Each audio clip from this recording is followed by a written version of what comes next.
ಬರ್ಹಿರ್ಮುಖಾ ಋತುಭುಜೋ ಗೀರ್ವಾಣಾ ದಾನವಾರಯಃ ವೃಂದಾರಕಾ ದೈವತಾನಿ ಪುಂಸಿವಾ ದೇವತಾಸ್ತ್ರಿಯಂ ಅಸುರಾ ದೈತ್ಯ ದೈತ್ಯೇಯ ಧನುಜೇಂದ್ರಾರಿದಾನವಾಃ ಶುಕ್ರಶಿಷ್ಯಾದಿತಿಸುತಾಃ ಪೂರ್ವದೇವಾಸುರದ್ವಿಷಃ.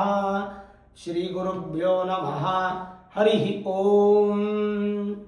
ಆತ್ಮೀಯ ಪ್ರಿಯ ಪ್ರೇಕ್ಷಕ ಮಿತ್ರರೇ, ನಿಮ್ಮೆಲ್ಲರ ಜೀವನ ಸುಖಕರ, ಸಮೃದ್ಧಿಕರ, ಲಾಭಕರವಾಗಿರಲಿ ಅಂತ ನನ್ನ ಆರಾಧ್ಯ ದೇವಿ ಹೊರನಾಡು ಅನ್ನಪೂರ್ಣೇಶ್ವರಿಯ ಪಾದಗಳಿಗೆ ನಮಸ್ಕರಿಸ್ತಾ, ಪ್ರಿಯ ಪ್ರೇಕ್ಷಕ ಮಿತ್ರರೇ, 2026 ಜನವರಿ ತಿಂಗಳ ಮಾಸ ಭವಿಷ್ಯ ಸಿಂಹರಾಶಿಯವರಿಗೆ ಹೇಗಿದೆ ಅನ್ನುವಂಥದ್ದನ್ನು ಈ ವಿಡಿಯೋ ನಾವು ನೋಡೋಣ.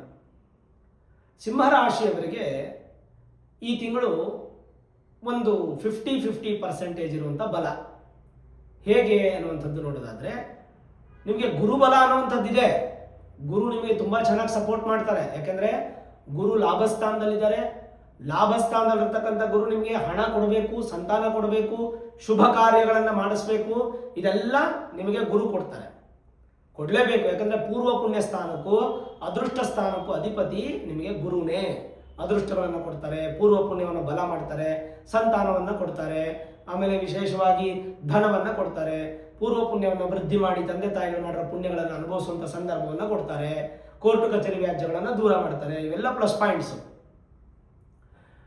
ರಾಶಿಯಿಂದ 8ನೇ ಮನೆಯಲ್ಲಿ ಶನಿ ಇರತಕ್ಕಂಥದ್ದು ಅಷ್ಟಮ ಶನಿ ಪ್ರಭಾವ ಅನ್ನುವಂಥದ್ದು ನಿಮ್ಗೆ ನಡೀತಾ ಇದೆ. ಸಿಂಹರಾಶಿಯವರಿಗೆ ಈ ತಿಂಗಳು ಏನಾಗುತ್ತೆ ಅಂದರೆ, 14ನೇ ತಾರೀಕು ಸೂರ್ಯ ತಮ್ಮ ಸ್ಥಾನವನ್ನು ಬದಲಾವಣೆ ಮಾಡಿ 5ನೇ ಮನೆಯಿಂದ 6ನೇ ಮನೆಗೆ ಹೋಗ್ತಾರೆ. ಅಂದರೆ ನಿಮ್ಮ ರಾಶಿಯಾಧಿಪತಿ ಶತ್ರು ಮನೆಗೆ ಹೋಗ್ತಾರೆ 14ನೇ ತಾರೀಕು. ಮೊದಲೇ ನಿಮ್ಮ ರಾಶಿಗೆ ಅಷ್ಟಮ ಶನಿ ಪ್ರಭಾವ, ನಿಮ್ಮ ರಾಶಿಯಾಧಿಪತಿ ಬೇರೆ ಶನಿ ಮನೆಗೆ ಹೋಗಿ ಕೂತ್ಕೋತಾ ಇದ್ದಾರೆ 14ನೇ ತಾರೀಕು. ಅಂದರೆ ಶನಿಯಿಂದ ಸ್ವಲ್ಪ ತೊಂದರೆಗಳು ಉತ್ಪತ್ತಿ ಆಗುತ್ತೆ.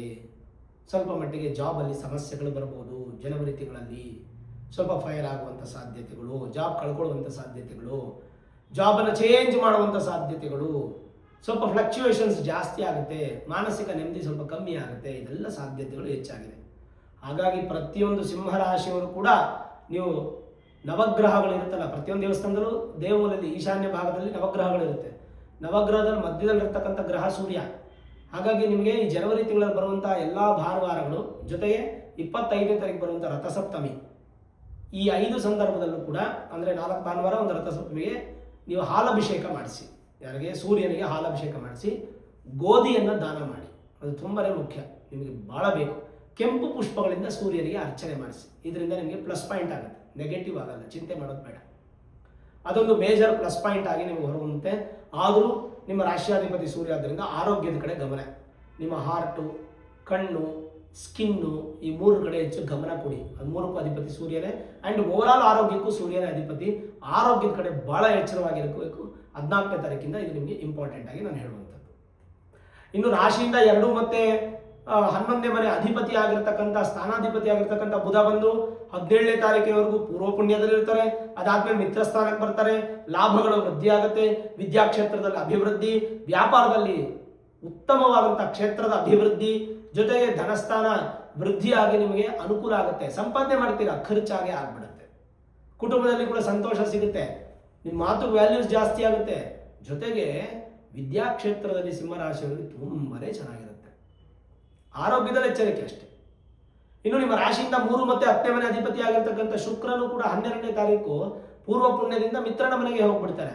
ಅದು ಪ್ಲಸ್ ಪಾಯಿಂಟೇ. ಧೈರ್ಯ ವೃದ್ಧಿ ಆಗುತ್ತೆ. ನಿಮಗೆ ದಶಮ ಸ್ಥಾನ ಆಕ್ಟಿವೇಟ್ ಆಗುತ್ತೆ. ಶುಕ್ರನಿಂದ ನಿಮ್ಗೆ ಆಗಬೇಕಾಗಿರ್ತಕ್ಕಂಥ ಶುಭ ಕಾರ್ಯಗಳಾಗುತ್ತೆ. ಶುಭ ಕಾರ್ಯಗಳಿಗೆ ಯಾವುದೇ ಸಮಸ್ಯೆಗಳು ಕಾಣ್ತಾ ಇಲ್ಲ, ನೆಗೆಟಿವಿಟಿ ಇಲ್ಲ. ಅದು ನೀವು ಏನು ಚಿಂತೆ ಮಾಡೋ ಅವಶ್ಯಕತೆ ಇಲ್ಲ. ಭಗವಂತನ ಆಶೀರ್ವಾದ ನಿಮ್ಗೆ ತೃಪ್ತಿಯಾಗಿ ಸಿಗುತ್ತೆ. ಶುಕ್ರನಿಂದ, ಬುಧನಿಂದ, ಗುರುವಿಂದ ಯಾವುದೇ ತೊಂದರೆ ಇಲ್ಲ. ಇನ್ನು 7ನೇ ಮನೆಯಲ್ಲಿರ್ತಕ್ಕಂಥ ರಾಹು ನಿಮ್ಗೆ ಸ್ವಲ್ಪ ಶತ್ರುಗಳು ಉತ್ಪತ್ತಿ ಮಾಡ್ತಾರೆ. ಇನ್ನು ನಿಮ್ಮ ರಾಶಿಯಲ್ಲಿರ್ತಕ್ಕಂಥ ಕೇತು ಒಂದು ಸ್ವಲ್ಪ ಸೋಂಬೇರಿತನವನ್ನು ಕೊಡ್ತಾರೆ. ಅದನ್ನು ನೀವು ದೂರ ಮಾಡಿಕೊಳ್ಳಲೇಬೇಕು. ರಾಶಿಯಿಂದ 4 ಮತ್ತು 9ನೇ ಮನೆ ಅಧಿಪತಿ ಆಗಿರತಕ್ಕಂಥ ಕುಜ 15ನೇ ತಾರೀಕಿನವರೆಗೂ ಮಿತ್ರ ಸ್ಥಾನದಲ್ಲಿ 60% ಬಲಿಷ್ಠವಾಗಿದ್ದರೆ 15ನೇ ತಾರೀಕಿಂದ ಉಚ್ಚ ಸ್ಥಾನಕ್ಕೆ ಬಂದು 100% ಬಲಿಷ್ಠವಾಗ್ತಾರೆ. ಹಾಗಾಗಿ ಹೆಚ್ಚು ಸುಖ ಪಡ್ತೀರಾ. ಮಾತೃಸ್ಥಾನ ನಿಮಗೆ ಬಲಿಷ್ಠವಾಗಿರುತ್ತೆ. ಭಾಗ್ಯಸ್ಥಾನಗಳು ಆಕ್ಟಿವೇಟ್ ಆಗಿ ಗೃಹ ಭಾಗ್ಯ, ವಾಹನ ಭಾಗ್ಯ, ವಿವಾಹ ಭಾಗ್ಯ ಅನ್ನುವಂಥ ಭಾಗ್ಯಗಳೆಲ್ಲ ನಿಮಗೆ ಅಭಿವೃದ್ಧಿ ಆಗ್ತಾ ಬರುತ್ತೆ. ಜೊತೆಗೆ ಸಿಂಹರಾಶಿಯವರಿಗೆ ಕುಜ ತುಂಬಾನೇ ಸಪೋರ್ಟ್ ಮಾಡ್ತಾನೆ. ರವಿಯಂತೆ ಕುಜ, ಸೂರ್ಯನಂತೆ ಮಂಗಳ ಅಂತ ಹೇಳ್ತೀವಿ.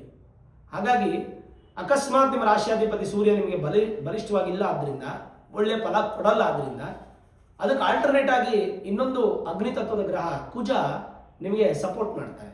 ಹಾಗಾಗಿ ಸೂರ್ಯ ಕೊಡಬೇಕಾಗಿರ್ತಕ್ಕಂಥ ಒಳ್ಳೆ ಫಲವನ್ನು ಕುಜನೇ ನಿಮಗೆ ಕೊಟ್ಟು ಬಿಡ್ತಾರೆ. ಯಾಕಂದರೆ ಭಾಗ್ಯಸ್ಥಾನಾಧಿಪತಿ ಉಚ್ಚ ಸ್ಥಾನ, ಸುಖ ಸ್ಥಾನಾಧಿಪತಿ ಉಚ್ಚ ಸ್ಥಾನ, ಇದೆರಡು ನಿಮ್ಗೆ ಪ್ಲಸ್ ಪಾಯಿಂಟ್. ತನ್ಮೂಲಕ ಕುಜ ನಿಮಗೆ ಚೆನ್ನಾಗಿರ್ತಾರೆ, ಯಾವುದೇ ಕುಜದೋಷ ಇಲ್ಲ. ಕುಜ, ಬುಧ, ಶುಕ್ರ, ಗುರು 4 ಗ್ರಹಗಳು ಬಲಿಷ್ಠವಾಗಿದ್ದು ಯಾವುದೇ ಭಯ ಪಡೋ ಅವಶ್ಯಕತೆ ಇಲ್ಲ. ಕೇವಲ ನಿಮ್ಮ ರಾಶ್ಯಾಧಿಪತಿ ಸೂರ್ಯ ಚೆನ್ನಾಗಿಲ್ಲ, 7ನೇ ಮನೆಯಲ್ಲಿರ್ತಕ್ಕಂಥ ರಾಹು ಚೆನ್ನಾಗಿಲ್ಲ, 8ನೇ ಮನೆಯಲ್ಲಿರ್ತಕ್ಕಂಥ ಶನಿ ಅಷ್ಟಮ ಶನಿ ಪ್ರಭಾವವನ್ನು ಕೊಡ್ತಾರೆ. ಶನೀಶ್ವರನ ದೇವಸ್ಥಾನಕ್ಕೆ ಹೋಗಿ ಮಿಸ್ ಮಾಡಿಬಿಡಿ. ಪ್ರತಿ ತಿಂಗಳು ಹೇಳ್ತೀನಿ, ಈ ತಿಂಗಳು ಹೇಳ್ತೀನಿ, ಅದರಲ್ಲಿ 2 ಮಾತಿಲ್ಲ. ಜನರಲೈಸ್ ಆಗಿ ಹೇಗಿದೆ ಅಂತ ನೋಡೋದಕ್ಕೆ ಮುಂಚೆ ಈ ತಿಂಗಳಲ್ಲಿ ಏನು ವಿಶೇಷ ಅಂದರೆ 14ನೇ ತಾರೀಕು ನಿಮಗೆ ಮಕರ ಸಂಕ್ರಾಂತಿ ಹಬ್ಬ. ಅವತ್ತು ಮಕರ ಸಂಕ್ರಾಂತಿ, ಧನುರ್ಮಾಸ ಪೂಜಾ ಸಮಾಪ್ತಿ ಆಗುವಂಥ ದಿನ, ಭೋಗಿ ಹಬ್ಬ ಅನ್ನುವಂಥದ್ದು ಆಚರಣೆ ಮಾಡ್ತೀವಿ. 15 ಜನವರಿ 15 ಉತ್ತರಾಯಣ ಪುಣ್ಯಕಾಲ. ಶುಭ ಕಾರ್ಯಗಳನ್ನು ಮಾಡೋದಕ್ಕೆ ಉತ್ತರಾಯಣ ಪುಣ್ಯಕಾಲ ಅತ್ಯಂತ ಶುಭ ಫಲ. ಇನ್ನು 24ನೇ ತಾರೀಕು ಜನವರಿ ಕುಮಾರ ಷಷ್ಠಿ, ಸುಬ್ರಹ್ಮಣ್ಯನ ಆರಾಧನೆ ಮಾಡುವಂಥ ದಿನ. 25ನೇ ತಾರೀಕು ಜನವರಿ ತಿಂಗಳಲ್ಲಿ ರಥಸಪ್ತಮಿ. ಆರೋಗ್ಯ ನಿಮಿತ್ತವಾಗಿ ಅರ್ಕದ ಎಲೆ ಅಂದರೆ ಎಕ್ಕದ ಎಲೆಯನ್ನು ನೀವು ಧರಿಸಿ ಸ್ನಾನ ಮಾಡುವಂಥದ್ದು ಬಹಳ ವಿಶೇಷ ಅವತ್ತಿನ ದಿನ. ಅದಕ್ಕೆ ಅಂತ ಒಂದು ಸಪ್ರೇಟ್ ವಿಡಿಯೋ ಮಾಡ್ತೀನಿ, ಅದನ್ನು ನೀವು ನೋಡ್ಕೋಬೋದು. ಸರಿ, ಜನರಲೈಸ್ ಆಗಿ ಹೇಗಿದೆ ನೋಡೋಣ. ಈ ತಿಂಗಳು ಶುಭವಾಗಿದ್ದು ಪಾರ್ಟ್ನರ್ಶಿಪ್, ಬಿಸ್ನೆಸ್, ಪಾಲುದಾರಿಕೆಯಲ್ಲಿ ಶುಭ ಫಲ, ವ್ಯವಹಾರ ವ್ಯಾಪಾರದಲ್ಲಿ ಶುಭ ಫಲ, ಉತ್ತಮ ಪ್ರಗತಿ, ಮನೆಯಲ್ಲಿ ಸಂತೋಷವಾದ ವಾತಾವರಣ, ಶುಭ ಕಾರ್ಯಗಳು ನಡೆಯುವಿಕೆ. ಆರೋಗ್ಯದಲ್ಲಿ ಮಾತ್ರ ಸ್ವಲ್ಪ ತೊಂದರೆಗಳಾಗುತ್ತೆ, ಸ್ವಲ್ಪ ಜಾಗ್ರತೆ ಇರಿ. ನಂಬಿಕಸ್ಥರಿಂದ ಮೋಸ ಹೋಗುವಂಥ ಸಾಧ್ಯತೆ. ಹಣದ ವ್ಯವಹಾರ ಈ ತಿಂಗಳು ಒಳ್ಳೆಯದಲ್ಲ ಸಿಂಹರಾಶಿಯವರಿಗೆ. ತೃಪ್ತಿದಾಯಕ ಸ್ತ್ರೀ ಸೌಖ್ಯ, ಸಂತಾನ ಅಪೇಕ್ಷಿತ ದಂಪತಿಗಳಿಗೆ ಶುಭ ಫಲ, ಉತ್ತಮ ಫಲ, ಮನರಂಜನೆ ನಿಮಿತ್ತವಾಗಿ ತೃಪ್ತಿ ಪಡಿತೀರ. ಕುಟುಂಬ ಸದಸ್ಯರಿಂದ ನಿಮಗೆ ಮಾನಸಿಕವಾಗಿ ಸದೃಢ ಹೊಂದುತ್ತೀರ. ಗೌಪ್ಯ ವ್ಯವಹಾರಗಳು ನಿಮಗೆ ಯಾವುದೇ ತೊಂದರೆಗಳು ಮಾಡೋದಿಲ್ಲ. ಮತ್ತೆ ಅಕ್ಕಿ, ಬೇಳೆ ಇತ್ಯಾದಿ ಧಾನ್ಯಗಳನ್ನು ಹೆಚ್ಚು ಮನೆ ಖರೀದಿ ಮಾಡ್ತೀರಾ. ಮನಸ್ಸಿಗೆ ಬಲ ವೃದ್ಧಿ ಆಗುತ್ತೆ. ಸಹೋದರ ಸಹೋದರಿಯರಿಂದ ನಿಮಗೆ ಪ್ರೀತಿ ಹೆಚ್ಚಾಗಿ ಸಿಗುತ್ತೆ, ಸಹಾಯ ಸಿಗುತ್ತೆ. ನೆರೆಹೊರೆಯವರ ಸ್ನೇಹನೂ ನಿಮಗೆ ತೃಪ್ತಿದಾಯಕವಾಗಿರುತ್ತೆ. ಚೈತನ್ಯ ಶಕ್ತಿ ಅಭಿವೃದ್ಧಿ ಆಗುತ್ತೆ. ಬೇಜವಾಬ್ದಾರಿಗಳು ದೂರವಾಗಿ ಆಲಸ್ಯಗಳು ದೂರವಾಗುತ್ತೆ. ಬಹಳ ಅನುಕೂಲಗಳು ನಿಮಗೆ ಪ್ರಾಪ್ತಿಯಾಗುವಂಥ ಎಲ್ಲ ಲಕ್ಷಣಗಳು ಕೂಡ ಜನರಲೈಸ್ ಆಗಿ ಕೂಡ ನಾವು ನೋಡ್ಬೋದು. ಹಾಗಾಗಿ ಒಟ್ಟಾರೆ ಭಗವಂತನ ಆಶೀರ್ವಾದ ಅನ್ನುವಂಥದ್ದು ಸಿಂಹರಾಶಿಯವರಿಗೆ ಇದೆ. ಕಾರಣ ಗುರುಬಲ ಇದೆ, ಕುಜ ಶುಕ್ರ ಬುಧ ಚೆನ್ನಾಗಿದ್ದಾರೆ, ಚಿಂತೆ ಮಾಡೋ ಅವಶ್ಯಕತೆ ಇಲ್ಲ. ಸಣ್ಣ ಪುಟ್ಟ ಸಮಸ್ಯೆಗಳು ಪ್ರತಿಯೊಬ್ಬರಿಗೂ ಬರುತ್ತೆ. ಈ ತಿಂಗಳು ನೀವು ಮಾಡಬೇಕಾದ್ರೆ ಇಷ್ಟೇ: 1 ಸೂರ್ಯ ನಮಸ್ಕಾರ ಮಾಡಬೇಕು. ಭಾನುವಾರ ಸೂರ್ಯನಿಗೆ ಹಾಲಾಭಿಷೇಕ ಮಾಡಿ ಕೆಂಪು ಪುಷ್ಪಗಳಿಂದ ಅರ್ಚನೆ ಮಾಡಿಸಬೇಕು. ಗೋಧಿಯನ್ನು ಅಥವಾ ರವೆಯನ್ನು ದಾನ ಮಾಡಬೇಕು. ಅಷ್ಟಮ ಶನಿ ಪ್ರಭಾವಕ್ಕೆ ಶನೀಶ್ವರನ ದರ್ಶನ ಮಾಡಬೇಕು. ಇಷ್ಟು ಬಿಟ್ಟರೆ ಇನ್ನೇನು ಅವಶ್ಯಕತೆ ಇಲ್ಲ. ಭಯ ಪಡುವಂಥದ್ದೇನಿಲ್ಲ. ಆರೋಗ್ಯವನ್ನು ಮಾತ್ರ ನೋಡ್ಕೊಳ್ಳಿ, ಬ್ಯಾಲೆನ್ಸ್ ಮಾಡ್ಕೊಳ್ಳಿ. ಅದು ಬಿಟ್ಟು ಏನೂ ಚಿಂತೆ ಮಾಡಬೇಡಿ, ಧೈರ್ಯವಾಗಿ ಭಗವಂತನ ಕೃಪಾಶೀರ್ವಾದ ಅನ್ನುವಂಥದ್ದು ಸಿಂಹರಾಶಿಯವರ ಮೇಲೆ ತೃಪ್ತಿಯಾಗಿ ಇದೆ. ಇನ್ನು ವೀಕ್ಷಕರೇ, ನಾವು ಈ ಜೂನ್ 2ನೇ ತಾರೀಕು 2026ಕ್ಕೆ ಒಂದು ಗುರು ಶಾಂತಿ ಮಹಾಯಾಗ ಮಾಡ್ತಾ ಇದ್ದೀವಿ. ಗುರು ಬದಲಾವಣೆ ಆಗ್ತದೆ. ಮೇಷರಾಶಿಯವರಿಗೆ 3ನೇ ಮನೆಯಲ್ಲಿದ್ದಂಥ ಗುರು 4ನೇ ಮನೆಗೆ ಬಂದು ಸುಖ ಸ್ಥಾನಕ್ಕೆ ಬರ್ತಾರೆ. ಇದರ ಸಲುವಾಗಿ ಜೂನ್ 2ನೇ ತಾರೀಕು ಈ ಗುರುಶಾಂತಿ ಮಹಾಯಾಗವನ್ನು ಮಾಡ್ತಾ ಇದ್ದೀವಿ. ಈ ಯಾಗ ಬಂದು ಎಲೆಕ್ಟ್ರಾನಿಕ್ ಸಿಟಿಯಿಂದ ಹೊಸೂರು ಹೋಗುವಂಥ ರೋಡಲ್ಲಿ ಅತ್ತಿಬೆಲೆ ಅನ್ನುವಂಥ ಜಾಗದಲ್ಲಿ ನಡೆಯುತ್ತೆ. ಅದರದೊಂದು ಲೊಕೇಶನ್ ಅದೆಲ್ಲ ನಾನು ನಿಮಗೆ ಇನ್ನೊಂದು ನೆಕ್ಸ್ಟ್ ಮಂತ್ ವಿಡಿಯೋ, ಅದಕ್ಕೆ ಮಾರ್ಚಲ್ಲೋ ಏಪ್ರಿಲಲ್ಲೋ ನಾನು ಪಿನ್ ಪಾಯಿಂಟ್ ಮಾಡ್ತೀನಿ. ಈ ಪೂಜೆಗೆ ನೀವು ಪಾಲ್ಗೊಳ್ಬೇಕು ಅಂತಂದರೆ ಪಾಲ್ಗೊಳ್ಬೇಕು. ಯಾಕಂದರೆ ನನ್ನ ಹತ್ರನೇ ಅಂತಲ್ಲ, ನೀವು ಎಲ್ಲಾದರೂ ಮಾಡಿಸ್ಬೋದು, ಒಟ್ಟು ಮಾಡಿಸ್ಕೊಳ್ಳಿ. ಈ ಪೂಜೆಗೆ ನೀವು ಪಾಲ್ಗೊಳ್ಬೇಕು ಅಂದರೆ ನಿಮ್ಮ ಗೋತ್ರ, ನಕ್ಷತ್ರ, ರಾಶಿ, ಹೆಸರು, ಪಿನ್ ಕೋಡ್ ಸಮೇತವಾಗಿ ಪೋಸ್ಟಲ್ ಅಡ್ರೆಸ್ಸನ್ನು ನೀವು ವಿಶೇಷವಾಗಿ ನಾನೊಂದು ನಂಬರನ್ನು ಹೇಳ್ತೀನಿ, 8431384001. ಈ ನಂಬರ್ಗೆ ಫೋನ್ ಮಾಡಿ ನೀವು ರಿಜಿಸ್ಟ್ರೇಷನ್ ಪ್ರಾಸೆಸನ್ನು ಕಂಪ್ಲೀಟ್ ಮಾಡಿಕೊಂಡು ಬುಕ್ ಮಾಡಿಕೊಂಡ್ರೆ ವಿಶೇಷವಾಗಿ ನಿಮ್ಮ ಹೆಸರಲ್ಲಿ ಈ ಒಂದು ಗುರುಶಾಂತಿ ಮಹಾಯಾಗ ನಡೆಯುತ್ತೆ. 1 ಲಕ್ಷ ಸ್ವಾಹಾಕಾರದ ಗುರುಶಾಂತಿ ಮಹಾಯಾಗ. ಅದರ ಜೊತೆಗೆ ಗಣಪತಿ ಹೋಮ, ನವಗ್ರಹ ಹೋಮ, ಅದರಲ್ಲಿ ಶನೇಶ್ವರ ಹೋಮ ವಿಶೇಷವಾಗಿ ನಡೆಯುತ್ತೆ. ಮೃತ್ಯುಂಜಯ ಹೋಮ, ಆಯುಷ್ಯ ಹೋಮ, ನಕ್ಷತ್ರ ಹೋಮ, ಮಧುಮಿಶ್ರಿತ ಕಮಲ ಪುಷ್ಪ, ಶ್ರೀ ಸೂಕ್ತ, ಮಹಾಲಕ್ಷ್ಮಿ ಹೋಮವನ್ನು ಮಾಡಲಾಗುತ್ತೆ. ಈ ಹೋಮಕ್ಕೆ ನೀವು ಪಾಲ್ಗೊಳ್ಬೇಕು ಅಂತಂದರೆ 1,001 ರೂಪಾಯಿ ನೀವು ಅಮೌಂಟನ್ನು ಪೇ ಮಾಡಬೇಕಾಗುತ್ತೆ ಒಬ್ಬರಿಗೆ. ಕರುಂಗಲಿ ಮಾಲೆ ಅನ್ನುವಂಥದ್ದು ನಿಮಗೆ ಪೂಜೆಲಿಟ್ಟು ಪ್ರಸಾದ ಮನೆಗೆ ಬಂದು ತಲುಪುತ್ತೆ. ಅದಕ್ಕೆ ಪೋಸ್ಟಲ್ ಅಡ್ರೆಸ್ ಸಮೇತವಾಗಿ ಪಿನ್ ಕೋಡ್ ಸಮೇತವಾಗಿ ನೀವು ಕಳಿಸ್ಕೊಡ್ಬೇಕು. ಹೋದ್ಸಲ ನಾವು ಸಿಕ್ಕಾಪಟ್ಟೆ ಜಾಸ್ತಿ ಆಗೋಯ್ತು, ಲಾಸ್ಟಲ್ಲಿ ರಿಜಿಸ್ಟ್ರೇಷನ್ ಜಾಸ್ತಿ ಆಗಿ 100 ಜನಕ್ಕೆ ನಾವು ಪ್ರಸಾದವನ್ನು ಕಳಿಸೋಕ್ಕಾಗಲಿಲ್ಲ. ಭಾಳ ಶ್ರಮ ಆಗ್ಬಿಡ್ತು, ಸ್ವಲ್ಪ ತೊಂದರೆಗಳಾಗ್ಬಿಡ್ತು. ಈ ಸಲ ಆ ಥರ ಆಗಬಾರ್ದು ಅಂತ ಕೇವಲ 1001 ಜನಕ್ಕೆ ಮಾತ್ರ ಅವಕಾಶ ಕೊಟ್ಟಿದ್ದೀವಿ. ಆ 1001 ಜನಕ್ಕೆ ಮಾತ್ರ ರಿಜಿಸ್ಟ್ರೇಷನು, ಅದಾದಮೇಲೆ ರಿಜಿಸ್ಟ್ರೇಷನ್ ಸ್ಟಾಪ್ ಆಗೋಗುತ್ತೆ. ರಿಜಿಸ್ಟ್ರೇಷನ್ ನಿಮ್ಗೆ ಮಾಡಿಸ್ಕೊಳ್ಳೋಕ್ಕಾಗಿಲ್ಲ ಅಂದರೂ ಕೂಡ ನೇರವಾಗಿ ಬಂದು ಸ್ವಾಮಿ ದರ್ಶನ ಮಾಡಿ, ರಾಜರಾಜೇಶ್ವರಿ ಅಮ್ಮನವರು, ಆಂಜನೇಯ ಸ್ವಾಮಿ, ಶನೇಶ್ವರ ಮಹಾಕ್ಷೇತ್ರ ಅಲ್ಲಿ ಬಂದು ದರ್ಶನ ಮಾಡಿ ಪ್ರಸಾದ ಸ್ವೀಕಾರ ಮಾಡಿ ಊಟ ಮಾಡಿಕೊಂಡು ನೀವು ಹೋಗ್ಬೋದು. ನೀವು ನಿಮ್ಮ ಮನೆಯವರು, ಕುಟುಂಬ ಪರಿವಾರ, ಬಂಧುಗಳು, ಮಿತ್ರರು ಎಲ್ಲರನ್ನೂ ಕರ್ಕೊಂಡು ಬರ್ಬೋದು. ಅದಕ್ಕೆಲ್ಲ ಯಾವುದೇ ರೆಸ್ಟ್ರಿಕ್ಷನ್ಸ್ ಇಲ್ಲ. ಲೋಕ ಕಲ್ಯಾಣಾರ್ಥವಾಗಿ ಮಾಡ್ತಾ ಇರ್ತಕ್ಕಂಥ ಈ ಮಹಾಯಾಗ, ಇದಕ್ಕೆ ಖಂಡಿತ ಪಾಲ್ಗೊಳ್ಳಿ. ಶಿವಗುರು ಸಂಕೇತವಾಗಿರ್ತಕ್ಕಂಥ ಕರುಂಗಲಿ ಮಾಲೆ ನಿಮ್ಮ ಮನೆಗೆ ಪ್ರಸಾದ ಬರುತ್ತೆ. ಅದನ್ನು ನೀವು ಕತ್ತಿಗೆ ಹಾಕೊಳ್ಳೋದ್ರಿಂದ ನೆಗೆಟಿವ್ ದೂರ ಆಗಿ ಪಾಸಿಟಿವ್ ಅನ್ನೋದು ಇನ್ಕ್ರೀಸ್ ಆಗಿ ಒಂದು ಒಳ್ಳೆ ಪ್ಲಸ್ ಪಾಯಿಂಟ್ ಆದಂಥ ಜೀವನ ನಿಮಗೆ ಪ್ರಾಪ್ತಿಯಾಗುತ್ತೆ.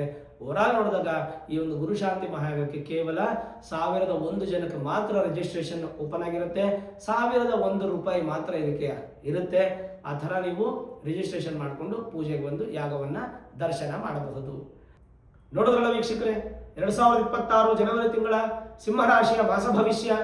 ಈ ವಿಡಿಯೋ ಇಷ್ಟ ಆಗಿದ್ರೆ ಲೈಕ್ ಮಾಡಿ, ಶೇರ್ ಮಾಡಿ, ಮುಖ್ಯವಾಗಿ ನಮ್ಮ ಚಾನಲ್ಗೆ ಸಬ್ಸ್ಕ್ರೈಬ್ ಮಾಡಿ, ಬೆಲ್ ಐಕಾನನ್ನು ಪ್ರೆಸ್ ಮಾಡಿ.